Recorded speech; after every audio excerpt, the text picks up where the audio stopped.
Жақып пен Жүсіп алейхиссалам пайғамбар. Ибрахим пайғамбардың немересі, Жақып Ысқақтың үлкен баласы. Одан басқа Ысқақтың Айс деген баласы болған. Айс Шам жаққа қоныс аударғанда, Жақып алейхиссалам Канған жеріндегі қара шаңырақта қалып қойған. Кейіннен оған пайғамбарлық келген шақта, ол халқын хақ дінге шақырып, туралыққа бастады. Жақыптың алейхиссалам 12 ұлы болды. Кейбір деректерде бұлардың аттары былай айтылады: Яхуда, Рубин, Шамун, Лауи, Яшшухуз, Забулун, Зауана, Тафтуна, Кауза, Ушир, Жүсіп және Буниамин. 12 ұлдың ең кішілері Жүсіп пен Буниамин еді. Осы екеуі Жақып пайғамбардың басқа әйелінен туған. Жақыптың алейхиссалам лақап аты Исраил. Оның 12 ұлынан 12 тайпа тарап, олар Исраил ұрпақтары болып аталып кетті. Жақып пайғамбар екінші әйелінен туған осы Жүсіп пен Буниаминді қатты жақсы көрді. Өзге ұлдарына қарағанда Жүсіпті көзінің қарашығындай аялап, мейірім шапағатын аямай төгетін. Шамасы бала Жүсіптің алда талай тар жол, тайғақ кешуден небір қиын қыстау кезеңнен, ауыр сынақтардан тай салмай өтетінін, балаларының ішінен пайғамбарлық дарып, сол міндетті абыроймен атқаратынын сезсе керек. Әйтсе де өзге 10 баласы оның Жүсіпті елден ерек жақсы көргенін қызғанып, мұның соңы інілері Жүсіпке қастандық жасауға дейін барады. Бір күні Жүсіп қызық та ғажап бір түс көрді. Таңертең сол түсін әкесіне: «Әкешім, бүгін мен бір түс көрдім. Түсімде ғажап іс көрдім. 11 жұлдыз және ай мен күн маған сәжде етіп тұр екен» дейді. Жүсіп пайғамбар баласының мына түсінің тегін түс емес, Аллахтан келген аян екенін біліп, баласына: «Айналайын балам, көрген түсің расында ғажап екен. Бірақ бұл түсіңді ағаларыңа айтушы болма. Әйтпесе қызғаныштан саған қастандық жасауы мүмкін. Өйткені шайтан адамның анық дұшпаны. Раббың сені түсіңде көргеніңдей құлдары арасынан таңдап пайғамбар етеді. Мерейіңді үстем қылады. Түс жору немесе қасиетті кітаптардың сырлары жайында ілімін береді. Бұрынғы аталарың Ибрахим, Ысқақтарға нығметін бұйырғандай, саған және Жақып ұрпағына нығметін толықтырады. Шәксіз, Раббың толық білуші, хикмет иесі» дейді. Жақып пайғамбар 11 жұлдызды, 11 ұлы, айды әйелі, күнді өзі деп жорамалдап, баласының бәрінен де мерейі үстем болатынын аңғарған еді. Жақып пайғамбардың кезінде халық арасында түс жору ілімі кең дамыған болатын. Сондықтан баласының көрген түсін ағалары естісе, астарын дереу біліп қоятын еді. Осыны сезген Хазірет Жақып баласына түсін жасыруды айтқанды. Жақыптың алейхиссалам 10 баласы осы түсті сезіп қойғандай-ақ, соңғы күндері Жүсіпке деген қызғаныштары қатты қозады. Тіпті Буниамин екеуін басқа анадан туғандықтан өз бауырлары санамай, мүлдем сыртқа қағатынды шығарды. Бір күні олар бас қосып ақылдасты: «Біздің жасымыз Жүсіпке қарағанда әлдеқайда үлкен. Әрі әкеміздің істерін түгел өзіміз атқарамыз. Ендеше әкеміз бізді жақсы көрудің орнына түкке тұрмайтын Жүсіп пен оның інісін жақсы көргені несі? Бұл жерде әкеміз қатты қателесіп отыр» дейді. Ақылдаса келе, ағаларының біреуі: «Жүсіпті иен далаға апарып өлтіре салайық. Болмаса адам аяғы баспаған бір жерге тастап кетейік. Елсіз жерде адасып өлсе кім білер дейсің? Сонда ғана әкеміз бізге мол сүйіспеншілікпен қарайтын болады. Азар болса адам өлтіргеніміз үшін артынан тәубе етерміз» дейді. Оның осы пікірін сол жерде отырған бауырлары тегіс қолдайды. Тек үлкен ағалары Яхуда ғана қарсылық танытып: «Жоқ, Жүсіпті өлтірмеңдер. Өйткені кісі өлтіру үлкен күнә. Оның жазасы да өте ауыр.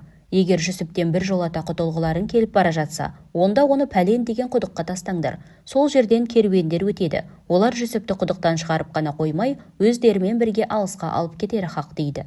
Соңында барлығы осы пікірді қолдап, білектерін сыбанып іске кіріспекші болады.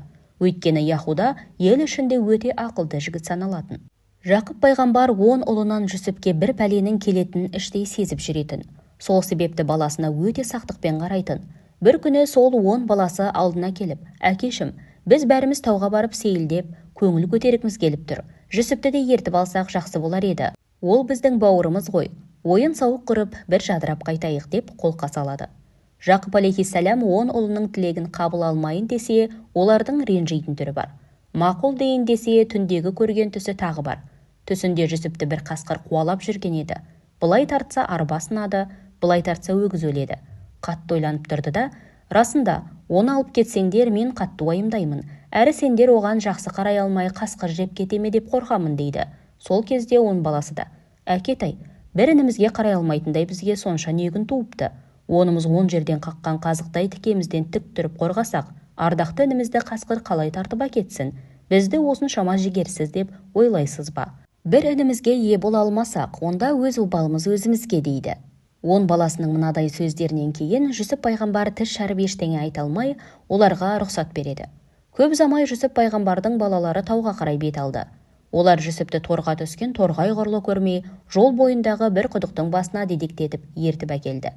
Іле ай шайға қаратпай Жүсіптің көйлегін сыпырып, өзін жіпке байлап құдыққа түсіреді де, тереңге жетті-ау дегенде жіптің ішін қоя береді.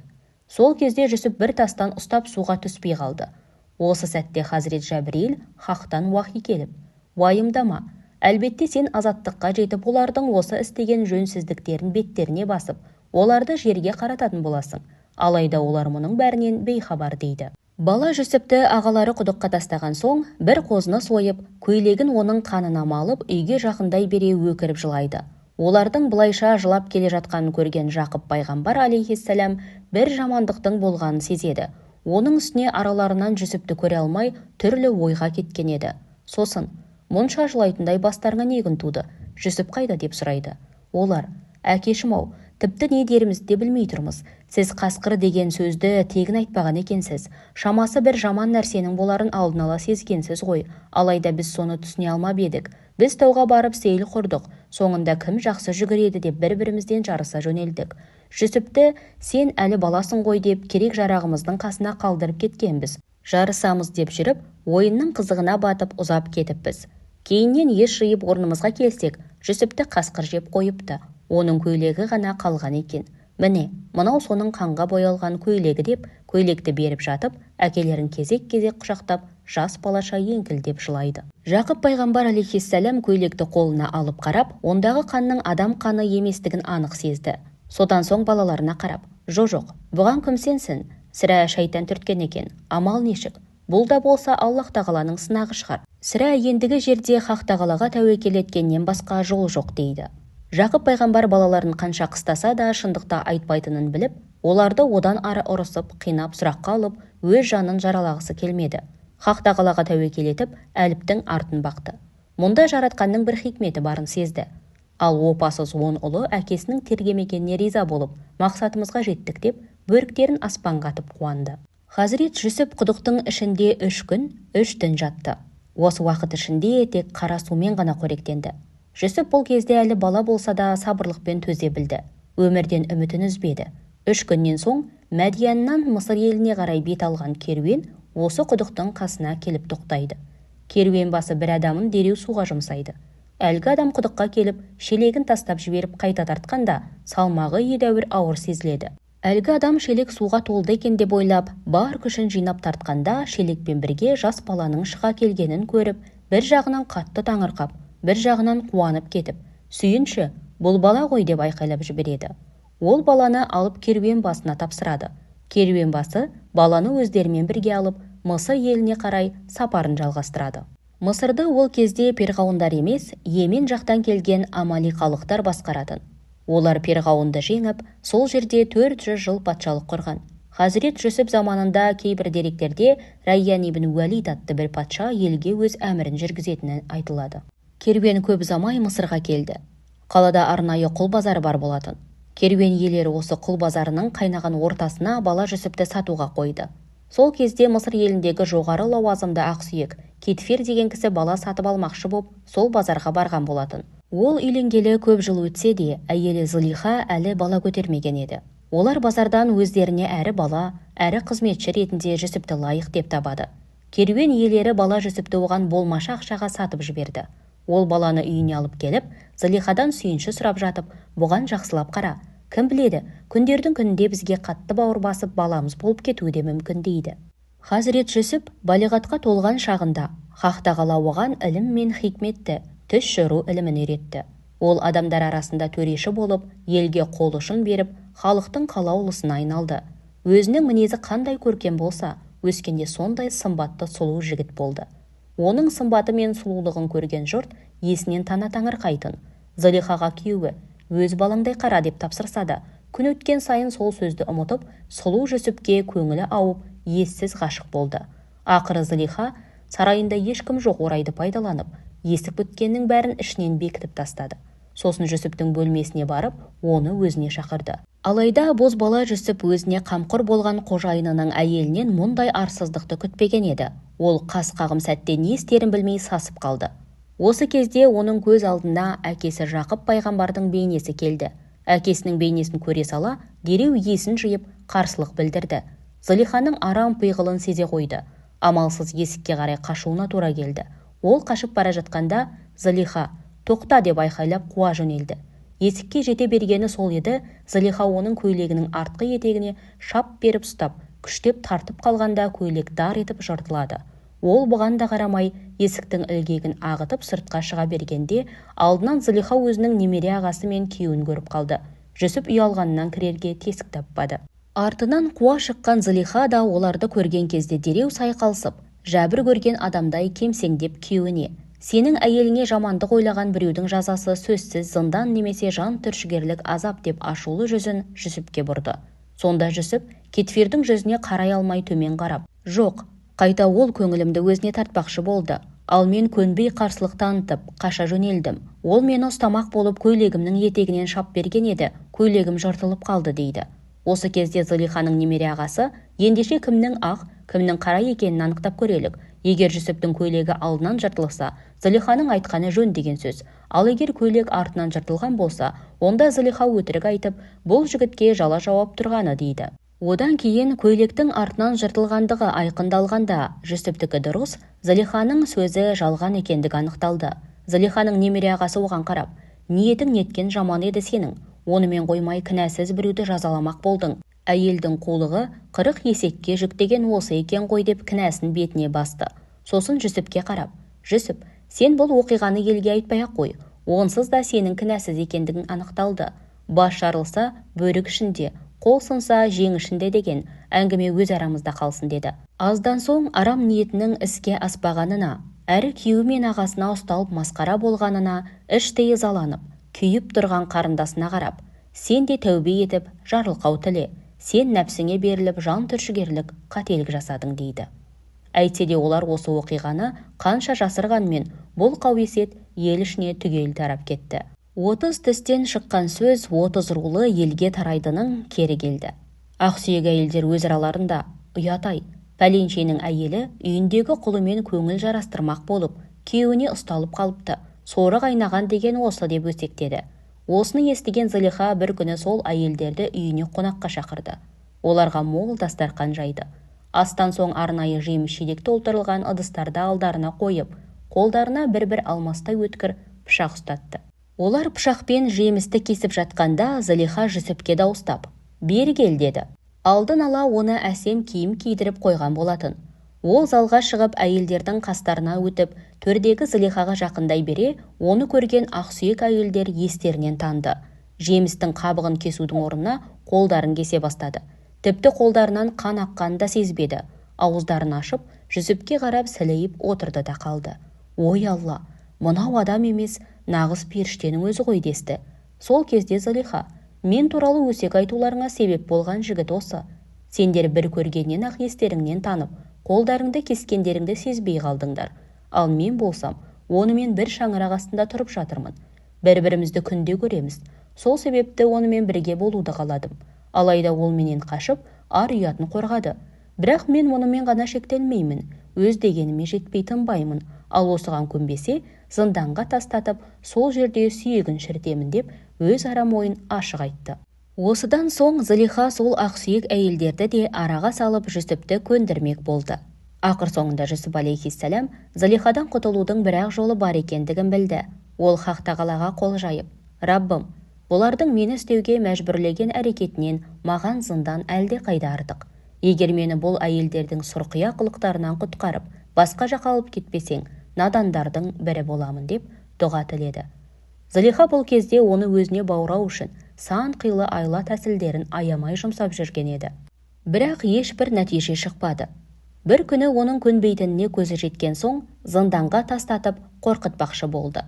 Күйеуіне тағы бір рет шағымданып: «Бұл жігіт мені ел жұртқа әбден масқара етті. Бұрқыраған өсекке қалдым. Бұған қалай төзуге болады? Одан да сен осы баланы зынданға дереу тастап, барлық пәледен құтылайық. Осы айтқанымды істе дейді. Кетфир дереу жендеттерін шақырып, оны зынданға тастатты. Жүсіп алейхиссалам қараңғы қапасқа қамалысымен көңілі жай тауып, жадырап сала берді. Жүсіп үшін Сайхал Зылиханың қасында жүргеннен көрі қараңғы зынданда жату әлде қайда жеңіледі. Сол күні зынданға онымен бірге 2 жас жігіт қамалды. Олардың бірі патшаның наубайшысы да, ал енді бірі шарапшысы болатын. Патшаға қас адамдар оларды патшаға у беруге мәжбүрлеген еді. Нан жабушы олардың айтқанына амалсыз көнді, ал шарап құюшы келіспеді. Бірақ патша ниеттерін біліп қойып, екеуін де зынданға тастатты. Олар бір күні зынданда жатып түс көріп, көрген түстерін Жүсіпке алейхиссалам айтып, жорып беруін өтінді. Біреуі, мен түсімде шарап құйып жүргенімді көрдім десе, екіншісі мен түсімде төбеме нан көтеріп жүр екенмін, оны құстар шоқып, жеп жүр екен дейді. Жүсіп алейхиссалам олардың түсін жорудан бұрын оларды иманға шақырып, ақиқат дінді насихаттады. Мен хақ тағаладан жіберілген пайғамбармын. Менің міндетім адамдарды тура жолға салу. Сендердің менің бойымнан көрген түс жору және жақсылық жасау сипаты пайғамбарлық сипат. Сондай-ақ бұлардан басқа отбасыларың жіберген тамақтарды сендерге келмей жатып, қандай тамақ екенін, тіпті дәмін, мөлшерін де айтып бере аламын. Осының бәрі Раббымның маған берген ілімдерінің бір бөлігі. Мен осылар арқылы адамдарды тура жолға шақырамын дейді. Одан соң хақ пайғамбар оларға өзінің зынданға түсуінің себебін ұзын сонар түсіндіре келе, мен имансыз елден жырақ кеткім келді. Егер айтқандарын істегенімде, мен де солар сияқты иманнан жұрдай болар едім. Мен олардан бет бұрып, аталарым Жақып, Исхақ, Ибрахимнің дініне мойын сұндым. Осының бәрі маған берілген хақ тағаланың шарапаты дейді. Хазірет Жүсіп 2 жігітке осылайша дінді түсіндіре бастағанда, сол зынданда жатқандар оған жақындап келіп, сөздеріне құлақ түре бастады. Тіпті кейбірі жылы шыраймен дінге қатысты сауал тастап үлгерді.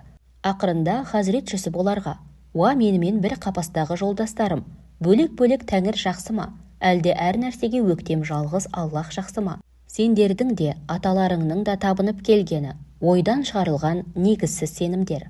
Аллах оларға табынуға қатысты ешбір дәлел түсірмеген.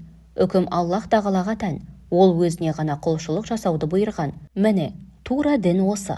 Бірақ адамдардың көбі білмейді» деп көп ақиқаттың бетін ашады. Аздан соң хақ пайғамбар 2 жас жігіттің көрген түсін жорып: «Уа менің зынданда жолдастарым, араларындағы патшаның шарапшысы болған жігіт әрі қарай қызметін жалғастырады. Екінші жігіт болса, дарға асылып, басына құстар үймелейді. 2 түстің мәні осылай» деп сөзін аяқтайды. Күндер зулап өтіп жатты. Бір күні 2 жігіт зынданнан шығарылады. Сонда Хазірет Жүсіп өзі аман қалады деген жігітке қарап: «Сенімен бірге біраз жолдас болдық. Жағдайымның қандай екенін жақсы білесің. Реті келгенде мен туралы патшаға айтып түсіндір. Кінәсіз болсам да зынданға тасталдым. Әрі жазықсыз жапа шегіп жатқаныма көп болды» дейді. 2 жігіт зынданнан шыққан соң, Жүсіптің айтқаны айдай келіп, шарапшы ақталып, наубайшы дарға асылып, басына құстар үймеледі. Ал ақталған жігіт өзінің бұрынғы жұмысына қайта оралды. Бірақ ол патшаға Жүсіп пайғамбар туралы айтпады, өйткені шайтан оны ұмыттырып жіберген болатын. Кейбір деректерде сол жас жігітпен бірге зынданда 5 жыл жатқан айтылса, тағы бір деректерде одан кейін 7 жыл жатқаны жазылған. Жүйріктей жүйіткіп 7 жылда өтті. Күндердің бір күнінде патша түс көреді. Ол түсін уәзірлеріне айтып, түсімде 7 семіз сиырды, 7 арық сиыр жеп жатқанын, және 7 жасыл сабақ пен 7 қураған сабақ көрдім. Қане осы түсімді жорып беріңдер дейді.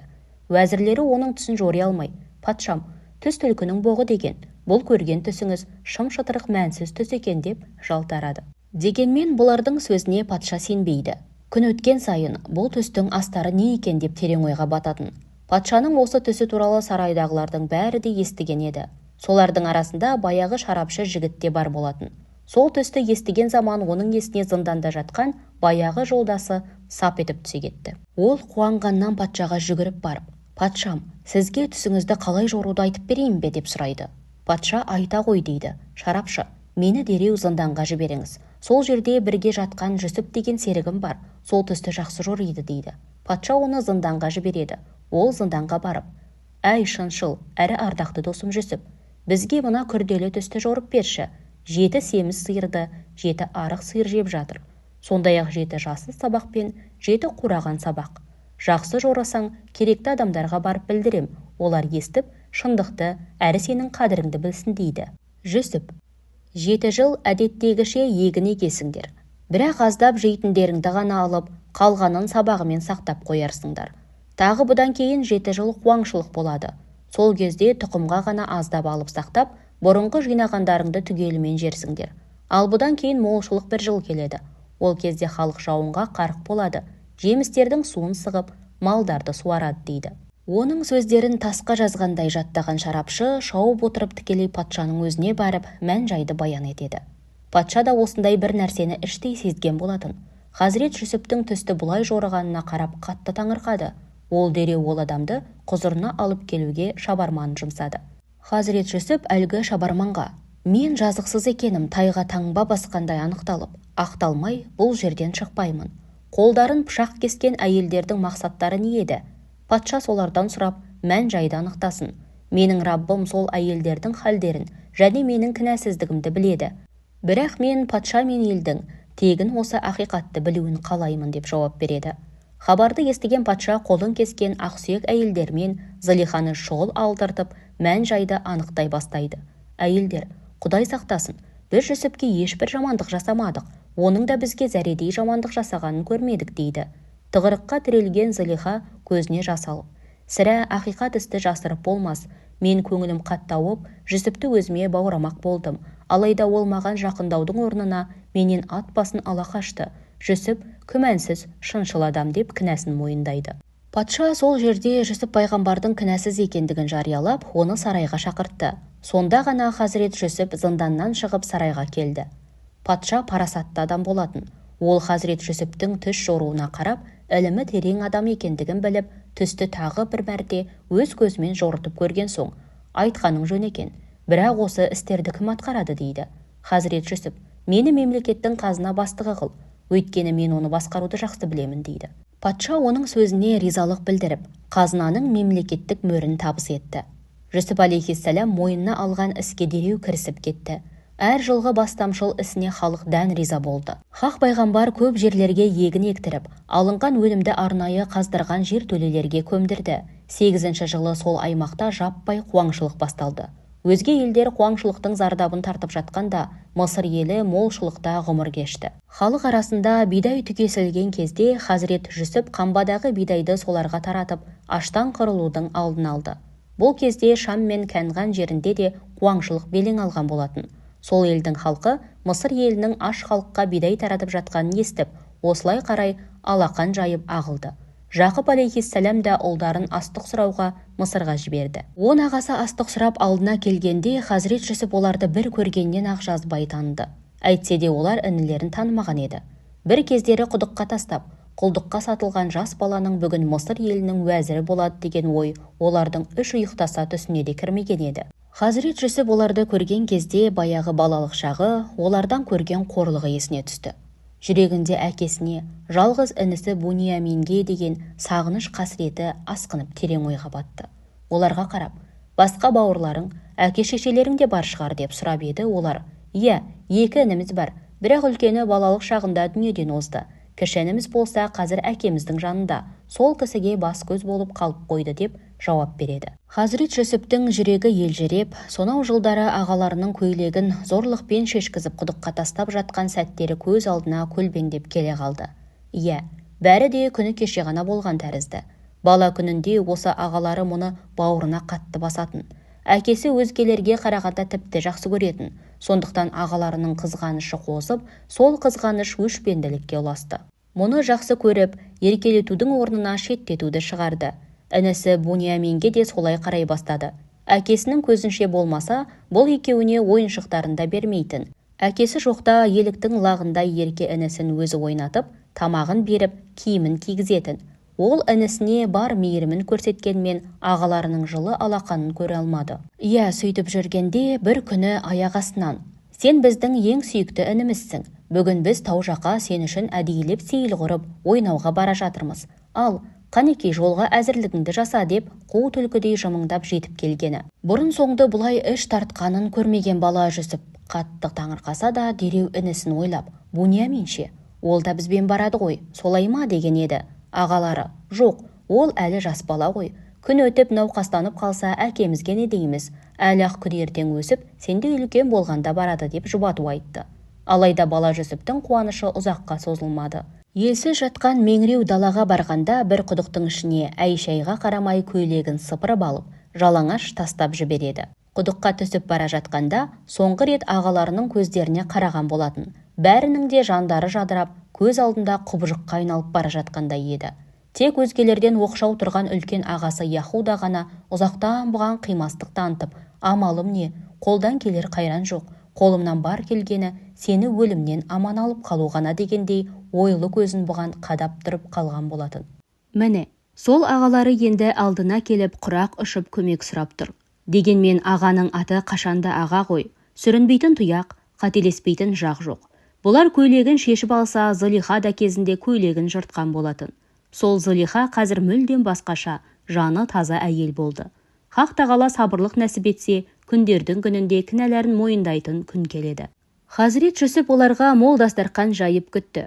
Қайтарда өзі шығарып салып: қайта келер кездеріңде әлгі інілеріңді ала келіңдер, оған да жеке бір үлес берейін. Егер алып келмейтін болсаңдар, онда сендерге көмектесе алмаймын. Айшылық жерден ат терлетіп текке әуре болмаңдар деп сөзін қадап айтты. Олар бірден жауап бере алмай күмілжіп: біз оны әкесінен сұрап көрейік. Сізге оны қалай да алып келудің жолын қарастырамыз деп жүріп кетеді. Жүсіп олар Буниаминді ертіп келуге әкемізді көндіре алмай жүрер деп ойлап, білдіртпей астық үшін берген ақшаларын қоржындарына қайта салып жіберді. Ағасы әкелеріне үлкен қуанышпен оралды. Олар Мысырдағы көргендерін әкелеріне түгелдей жырғып айтты. Қазына бастығының мейірімді жан екенін, өздерін қадірлі қонақ етіп, аттанарда өзі шығарып салғанын, тіпті Буниаминді де көргісі келіп, оны келесі жолы міндетті түрде алып келулерін сұрағандарын айтты. Хазірет Жақып: бұрын сендерге Жүсіпті қалай аманат етіп бергенімді жақсы білесіңдер. Сендер сол кезде ант су ішіп едіңдер. Бірақ соның ақыры не болды? Алда-жалда Буниаминді жіберген күнде де оны сендерге емес, бір Аллах тағалаға ғана аманат етемін дейді. Олар жамырап: уайымдайтын түк те жоқ. Ол өзі бір өте сенімді адам. Қарасаңызшы, астықтың ақысын да қайтарып жіберіпті. Осындай ізгі жанның інімізге залалын тигізуі әсте мүмкін емес. Әрі оны алып баратын болсақ, бір түйе астықты артығымен беремін деп отыр. Егер ол көмектеспесе, мына жұттан құтылуымыз екіталай дейді. Ақырында әкелері амалсыз келісім береді. Ағасы бұл жолы жүрек жарды сөздерін айтып, шамалары келгенше бауырлары Буниаминді қорғауға уағда етеді. Оларды шығарып салып тұрған Хазірет Жақып: балаларым, Мысыр еліне барғанда бәрің бір-бір қақпадан кіруші болмаңдар. Әртүрлі қақпалардан бөлініп кіріңдер. Әйтсе де жазмыштан озмыш жоқ. Хақ тағаланың пешенелеріңе жазғанын көрерсіңдер. Мен Аллахқа ғана тәуекел етіп, арқа сүйедім деп өсиетін айтады. Олар әкелерінің айтқанын екі етпей, Мысырдың әртүрлі қақпаларынан кіріп, Жүсіпке алейхиссалам барады. Аман саулықтан соң олар кіші інісі Буниаминді көрсетіп: міне, біздің ең кішкене ініміз. Өзіңіз қыстап қолқа салған соң, әкемізді көндіріп алып келдік дейді. Хазірет Жүсіп өз інісін көріп іштей қатты қуанады. Алайда ол осы қуанышын ағаларына сездірмейді. Хазірет Жүсіп оларды естерінен кетпестей қонақ қылып, астан соң бір бөлмеге екі кісіден орналастырды. Осы кезде Буниамин жалғыз қалды. Жүсіп пайғамбар оларға: бұл жалғыз қалды, ендеше менімен бірге тұрсын деп өзімен бірге ертіп кетеді. Ол кіші інісімен жеке қалған соң оған: қайтыс болған ағаңның орнына мен саған аға болғым келеді, осыған қалай қарайсың дейді. Буниамин: өмірде сендей адамға іні болудан асқан бақыт бар ма? Бірақ сен әкем мен шешемнен туған бауырым емессің ғой деп жауап береді. Осы кезде төзімі таусылған Хазірет Жүсіп оны бауырына басып: сол бір туған ағаң, міне қарсы алдыңда тұрған жоқ па? Сендерден қол үзгелі, міне бірталай жыл өтті. Өздеріңді бір көруді зарыға аңсап келген Жүсіп деген ағаң мен боламын. Өткен өтті. Жүрегімде ағаларыма деген титтей де кек жоқ. Бірақ сен мен туралы ешкімге тіс шәріп ештеңе айтушы болма дейді. Буниамин сонда ғана оның өз ағасы екенін көзінен танып, қуанғаннан балаша секіреді. Жүсіп пайғамбар оған өзінің құдыққа тасталғанынан бастап, осы күнге дейінгі бастан кешкен оқиғаларын түгел әңгімелейді. Аздан соң Хазірет Жүсіп: мен сені әйтеуір бірдеңені сылтау етіп өзіммен бірге алып қаламын. Саспа, иншалла бәрі де жақсы болады деп ішкі жоспарын оған жайып салды. Күндер зулап өтіп, ағаларының қайтатын мезгілі жетті. Сол кезде Жүсіп Буниаминнің қоржынына өзінің тиесілі күміс кесесін салып қояды. 11 кісілік керуен жаймен жылжып жолға шығады. Қаладан шығып бара жатқанда арттарынан Хазірет Жүсіптің шабармандары қуып жетіп: «Уа керуен, тоқтаңдар, қазына бастығының ғажайып күміс кесесі бар еді, сол жоғалды. Сендер алған болуларың мүмкін. Қане, жүктеріңді тексеріп көрелік» дейді. Олар шын пейілдерімен жоқ, біз алған жоқпыз. Бізге сонша құрмет көрсетіп, жылы пейіл танытқан мырзаға қалай опасыздық жасамақпыз. Оның үстіне біз пайғамбардың баласымыз деп ағынан жарылады. Шабарман: «Егер күміс кесе біреуіңнен табылса, шариғаттарың бойынша қандай жаза беріледі?» деп сұрайды. Олар: «Қай жүктен кесе табылса, ұры сол болғаны. Сондықтан оның жасасы ұрланған кесенің иесіне 1 жыл қол қусырып қызмет етеді» деп жауап береді. Шабарман жүктерді тексеріп жүріп, Буниаминнің қоржынынан күміс кесені тауып алады. Осыған куә болған 10 ағасы не істерін білмей сасады. Осы кезде хабар жіберіліп, Хазірет Жүсіп те келеді. Олар Жүсіп пайғамбарға ақталып: «Егер Буниамин ұрлаған болса, таңданатын түгі жоқ. Өйткені бір кездері оның ағасы Жүсіп те осылай ұрлық жасаған болатын» деп жан-жақтан даурыға кетеді. Хазірет Жүсіп олардың бұлай кінә таққандарына іштей наразы болса да, ішінен: «Пейілдерің неткен жаман еді. Өздерің бір кездері мені әкемнен ұрлап әкеткен жоқ педіңдер. Аллах не айтқандарыңды жақсы біледі» деп күбірлейді. Хазірет Жүсіп Буниаминді алып қалмақ болғанда, 10 ағасы жалынып: «Буниаминнің кәрі әкесі бар еді. Бір баласын жоғалтқалы қатты қайғырып, тек осыны өзіне медет етіп келе жатыр. Сізге біздің өтінішіміз, осының орнына кез келгенімізді алып қалыңыз. Бұл бала қалса, әкесінің бетіне қалай қараймыз? Сіз өзіңіз де жүзіңіз жылы, өзгеге игілік жасаушы адамсыз ғой» дейді. Хазірет Жүсіп: «Жоқ, о не дегендерің? Ұрлықты кім жасаса, соны ғана алып қаламыз. Жазықсыз жанды кінәлап жазаға тартсақ, нағыз әділетсіздік сонда болмай ма?» деп Буниаминді өзімен бірге алып кетеді. Олар кеткен соң 10 ағасы сол жерде бір-бірлеріне қарап, жүрер-жүрмесін білмей дағдарып тұрып қалады. Аздан соң өзара ақылдаса бастайды. Үлкен ағалары Яхуда осы кезде: «Мен әсте елге қайтпаймын. Бұдан бұлай әкеміздің жүзіне қарайтын менде бет қалған жоқ. Әуелде Жүсіпті қорғаймыз деп уағда етіп едік. Оны әдейілеп көзін жойдық. Енді Буниаминді аман ертіп баруға серт берген едік. Оның жағдайын мынадай болды. Енді елге не деп барам? Әкеме осы жайды не деп түсіндіремін? Сондықтан әкем рұқсат бергенге, яки мен үшін Аллах бір үкім еткенге дейін осы жерден әсте айрылмаймын. Аллах үкім берушілердің ең жақсысы. Бірақ сендер елге барып болған жайды әкемізге қаз қалпында баян етіңдер. Қалай болғанын білмейміз. Әйтеуір сол күміс кесе балаңыздың қоржынынан шықты. Сенбесеңіз қала халқынан, яки керуендегі кісілерден сұраңыз» деп айтыңдар, деді де оларды шығарып салып, өзі сол жерде қалып қояды. Яхуданың шыдамы осы жерге дейін жеткен еді. Оның ар-ожданы һәм ішкі иманы оның жанын қанша жылда бері тергеп, қажап, мазалап келеді. Ол інісі Жүсіпке әсте жамандық ойлағысы келмеген болатын, бірақ осы 9 інісінен аса алмаған еді. Ол сол кездері інісі Жүсіпті өлтірмейік деп қарсы шыққанда, бәрібір 9-ы бұған көрсетпей, оны өлтіріп тынатын еді. Сондықтан амалсыз солардың бірі болып көрініп, Жүсіпті аман алып қалудың жолын күні бойы ойлап, ақырында оларға өлтірмей құдыққа тастайық деп ебін тауып, сөзін өткізген болатын. Кейіннен сол құдықтан өтіп бара жатқан керуеннің інісін тауып алып, құлдыққа сату үшін алып кеткенінен де хабардар болған, бірақ одан арғы тағдыры қалай болғанын білмейтін. Ақымақ інілерінің айтқанынан шыға алмай, солардың жоспары бойынша әкелерінің көңілін өздеріне бұрмақ болып еді. Қайта бұрынғы сүйіспеншілігіне зар болды. Әкесі сол інісі жоғалғалы көз жасын төгіп қайғырумен келеді. Інілерінің сонша санасыздығына қара. Олар ағасына әкемізге қасқыр жеді деп айтамыз деп көндірді. Ақырында сол айтқанын істеп, көйлегіне малдың қанын жағып, ұялмай әкелеріне балаңызды қасқыр жеп кетті деп айтты.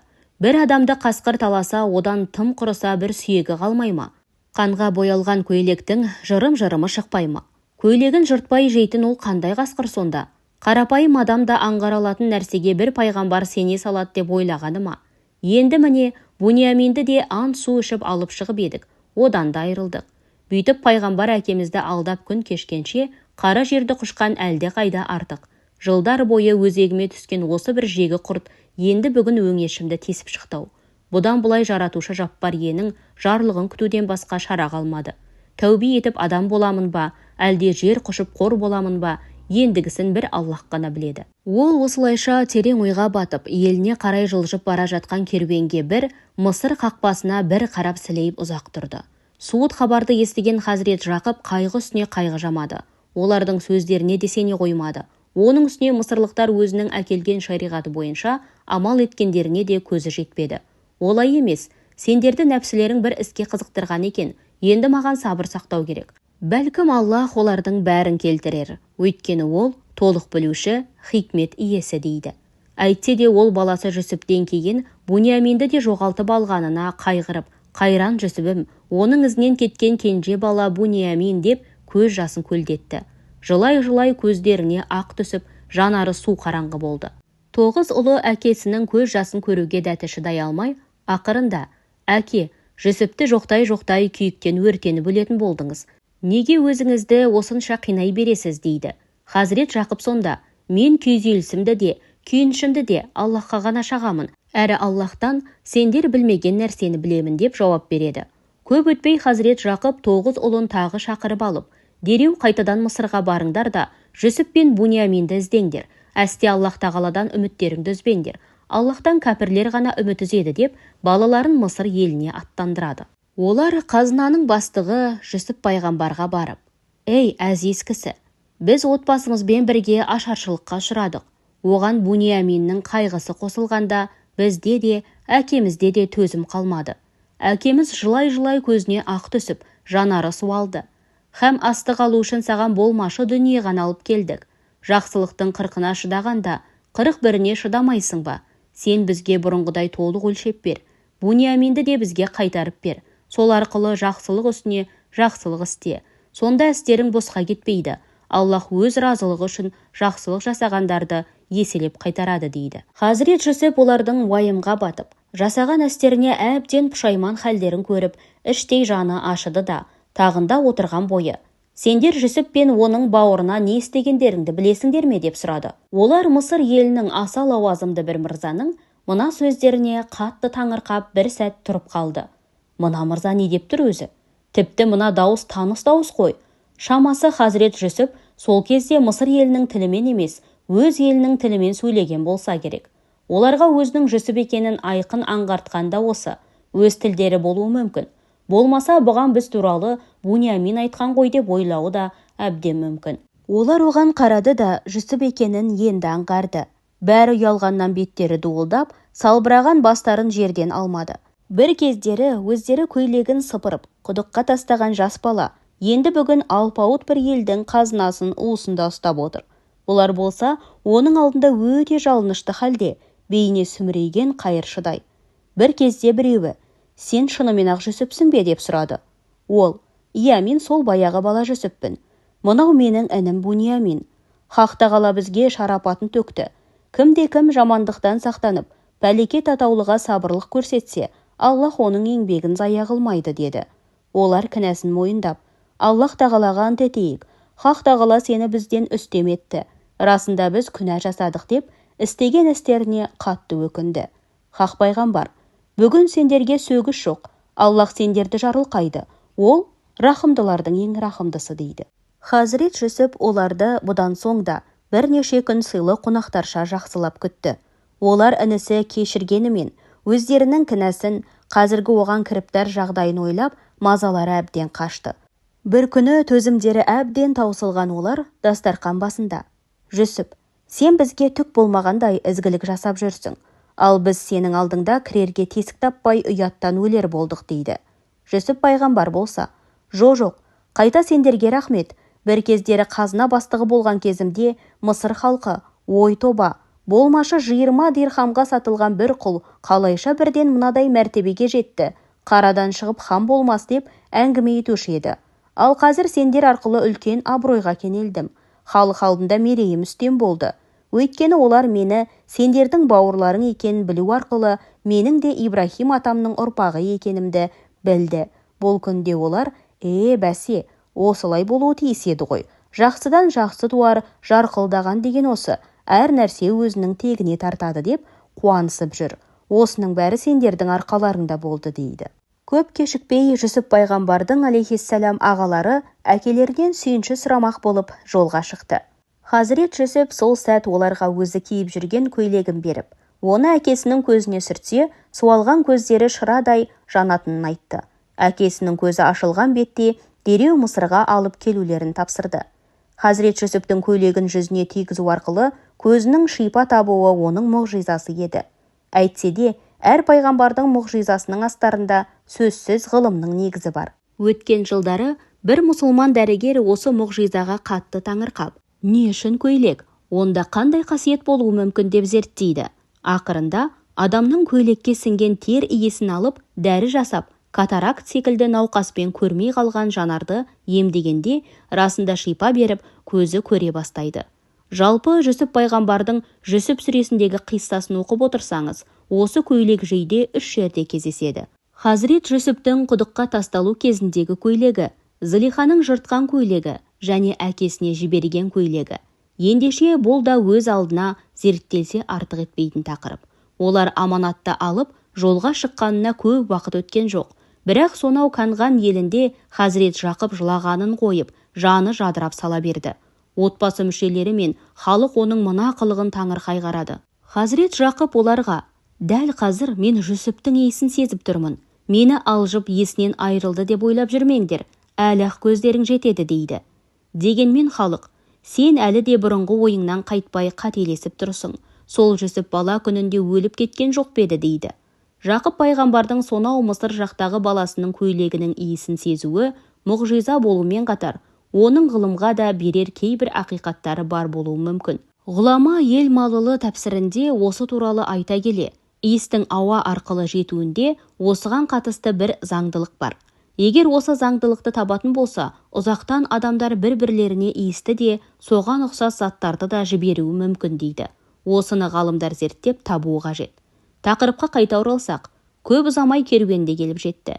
Керуен тоқтағанда, Яхуда жүгірген бойда сүйінші сұрап, әкесіне көйлекті ұстатты. Әкесі көйлекті көзіне тигізгені сол екен, қос жанары шайдай ашылды. Жақып пайғамбар Хақ тағаланың осы жақсылығына мадақ айтып, шүкіршілік білдірді. Ал 10 баласы әкесінің алдында тізе бүгіп отырып: «Әкетай, расында біз үлкен күнә жасадық. Қазір соған қатты өкініп отырмыз. Біз үшін Хақ тағаладан кешірім тілеңіз» дейді. Жақып пайғамбар: «Жақында сендер үшін Раббымнан кешірім тілеймін. Өйткені адамдарға рахым етіп, күнәларды кешіретін сол ғана» дейді. Жақыптың алейхиссалям көзі жазылысымен ол балаларымен Мысыр еліне хижрет етті. Оларды қала сыртында Хазірет Жүсіп және сол елдің патшасы Райян ибн Уәлид 4000 әскермен күтіп алды. Әкесін көрген Хазірет Жүсіп бала күніндегідей атынан түсіп жүгіріп барып оны құшақтай алды. Әкесі де баласын бауырына басып, көз жасын төгіп, маңдайынан иіскеді. Хазірет Жүсіп нағашы әпкесінің де келгенін көріп қатты қуанып, Хаққа шүкіршілік етті. Ол бала күнінде анасы қайтыс болғанда, соның қолында өсіп, ана орнына ана болып кеткен еді. Кейіннен Хазірет Жақып оны өзіне жар етіп, некесін қидырған болатын. Сосын Хазірет Жүсіп әке шешесін таққа көтерді. Барлығы Аллах үшін сәждеге жығылды. Жүсіп: «Әкешім, міне, бала кезде көрген түсімнің жорамалы. Раббым маған көп игілік нәсіп етті. Мені зынданнан құтқарды. Шайтан туыстарым мен менің арамды бұзғаннан кейін Сахарадан сіздерді кезіктіріп, маған үлкен игілікке кенелдім. Күдіксіз, Раббым қалағанына өте мейірімді. Ол толық білуші, хикмет иесі» дейді. Осылайша әкелі балалы кісілер бір-бірімен көрісіп мауқын басты. Алайда бұл дүние қашанда өткінші, жалған дүние ғой. Жалғанның жарын жағалап 1000 жыл ғұмыр кешсең де, күндердің бір күні сол жардан құлайтының хақ. Ақиқат дүние ол ақырет әлемі. Бірақ пенде сол жалғанның қызығына алданса да, пайғамбарлар әсте алданбақ емес. Сондықтан сол әке мен баланың осыншама көрген бейнеті де, одан кейінгі зейнеті де олардың пайғамбарлық уазипаларына қатысты. Демек жаратқанның жазғанына қарай Мысыр халқын имандылыққа шақыру үшін Хазірет Жүсіптің қараңғы құдыққа тасталып, оның артынан болмашы ақшаға құлдыққа сатылып, одан кейін зынданға түсуі қажет болды. Ол сол зынданда жатып жылдар бойы елдің бұзақылары мен жаза басып жазықсыз түскен бейбақ жандарға имандылықты үйретті. Одан соң уәзір болып, елдің ақ сүйектерін имандылыққа жетеледі. Бүкіл Мысыр елі тұрмақ, бір адамның иманға келуі үшін осындай бейнет көруі тиіс болса, олар осыған да дән риза болар еді. Иә, Көп ұзамай уазипасы аяқталған кезде, шамамен 24 жылдан кейін Хазірет Жақып ақтық дем үзілуге таяғанда балаларын шақырып алып: «Перзенттерім, менен кейін кімге құлшылық қыласыңдар?» деп сұрады. Олар: «Сенің құдайыңа, аталарыңның құдайына, Исмаил, Ысқақтың жалғыз құдайына құлшылық қыламыз» десті. Хазірет Жақып бұрын 2 рет сөз алып, олар уағдаларын орындамаған еді. Олар әкелерінің алдында 2 рет берген уәдеде тұрмай жерге қараған еді. Сондықтан олар бұдан кейін берген уағдаларына өте сақтықпен қарап, пайғамбарға берген серттің қандай екендігін аңғаратын болды. Көп ұзамай Хазірет Жақып қайтыс болып, әкесі Ысқақтың Шам жақтағы қабірінің қасына жерленді. Жылдар зулап өтіп, күндердің бір күні Хазірет Жүсіп пайғамбардың да уазипасы аяқталып, әкесіне келген ажал мұның да есігін қақты. Ол қос қолын жайып: «Уа Раббым, сен маған күш тарттың, билік бердің, қасиетті мәтіндерді түсіндірумен түс жору ілімін үйреттің. Уа көк пен жердің жаратушысы, дүниеде де, ақыретте де ем, көмекшім бір өзіңсің. Саған шынайы мойынсұнған құл ретінде жанымды алып, мені қайырлы, дұрыс адамдардың қатарына қосқайсың» деп дұға жасайды. Деректерде ол қайтыс болған кезде 120 жаста екені айтылады. Шұғайып пайғамбар алейхиссалам. Шұғайып пайғамбарға қатысты мәлімет Құранның 10 шақты жерінде кездеседі. Хақ тағала оны Мәдиян еліне пайғамбар етіп жібереді. Осы Мәдиян елі сондай-ақ Айка халқы деп те аталады. Құранда Айка жұрты елшілерге сенімсіздік танытты. Сол кезде Шұғайып оларға: «Қорықпайсыңдар ма?» деген еді дейді. Кейбір тәпсіршілер Айка жұртын Мәдияннан басқа ел деп айтады. Хақ тағала Мәдиян елін жермен жексен еткеннен кейін Шұғайып пайғамбарды осы елге көршілес Айка еліне жіберген деседі. Анығына келсек, Мәдиян халқы сол Айка жұртының өзі. Өйткені оған байланысты мәліметтер Шұғара сүресінде кездеседі. Аятта ескертілген таразыға қатысты жайттар Мәдиян халқына тән. Олардың Айка болып аталу себебі сол жердің жанға жағымды, өсімдігі мол, сазды жер екендігінде. Айка халқы сауда мен егіншілікті қатар кәсіп еткен. Шұғайып алейхиссалам Ибрахим пайғамбардың ұрпағынан тараған. Мәдиян халқы Араб түбегіндегі Шам өңірінде өмір сүргенді. Мәдиян халқы әу баста бір құдайға құлшылық еткен халық болғанымен, бірнеше ұрпақ алмасқан соң бірте-бірте тура жолдан тая бастады. Сондай-ақ мінез құлықтары да бұзылып, сауда-саттықта да, басқадай қатынаста да бір-бірлеріне деген сенімін жоғалтты. Мәселен, сауда жасау барысында бір-бірін алдап соғу, әсіресе зат алғанда артығымен алып, бергенде таразыны кем тартып, сол арқылы пайда табу қоғамда белең алды. Әр адам қарақан басының пайдасын ғана ойлап, күн өткен сайын адамгершіліктен алыстай берді. Осындай жағдайда Шұғайып алейхиссалам оларға пайғамбар ретінде жіберілді. Мәдиян халқы негізінен арабтардан құралған болатын. Шұғайып пайғамбар алейхиссалам тілге өте шешен кісі еді. Пайғамбарымыз саллаллаху алейхи уәсәлләм бір хадисінде ол туралы: «Пайғамбарлардың ең сөзге шешені» дейді. Шұғайып пайғамбар оларға жылы сөздермен дін уағыздады. «Уа халқым, Аллах тағалаға құлшылық қылыңдар, сендердің одан өзге ешбір тәңірлерің жоқ. Сондай-ақ өлшемнен, таразыдан жегенді қойыңдар. Расында қазір молшылықтасыңдар.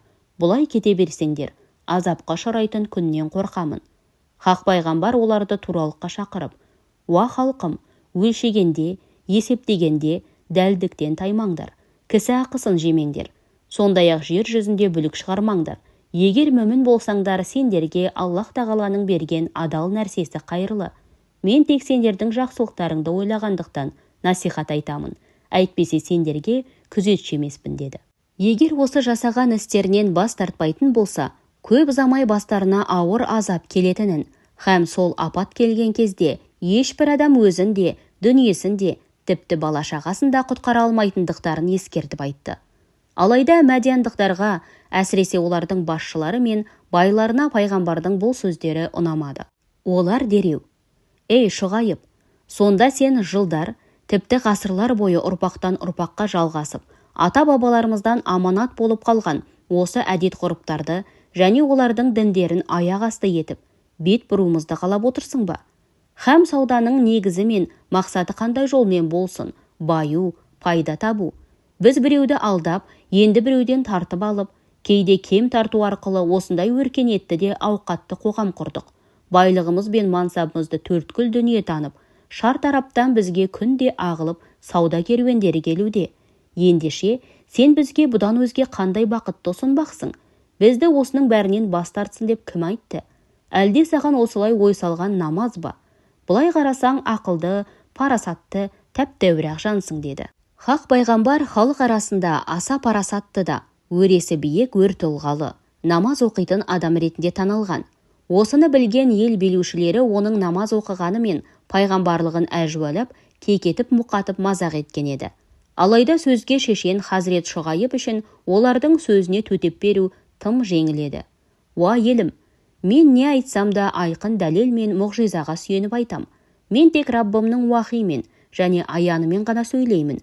Маған Раббым аса ғажап, адал ризық нәсіп етті. Сондай-ақ маған пайғамбарлық міндет берді. Ендеше мен сендерді хақ тағаларға серік қосудан, адамдардың ақысын жеуден, бөлік шығарудан тыйып, тәухидке, таразыдан жемеуге шақырамын. Менің міндетім шамамның жеткенінше тәблиғ етіп, сендерге дінді қалтықсыз жеткізу. Табысты болып, діттеген мақсатыма жету Алла тағаланың қалауы мен көмегі арқылы болмақ. Алайда мен сәт сайын Аллахқа тәуекел етем. Түбі соның алдына қайтатыным да хақ. Мен сендерді күндіз түні осындай ізгілік пен бақытқа шақырып, барша күш қуатымды осы жолда сарқудамын. Алайда осы үшін сендерден ешбір ақы да, пайда да талап етпеймін. Өйткені менің ақымды тек Аллах тағала өзі береді. Уа халқым, сендер тәубеге келіп, туралыққа жүгінгенше, күйзелген көңілім, сыздаған жүрегім байыз таппақ емес.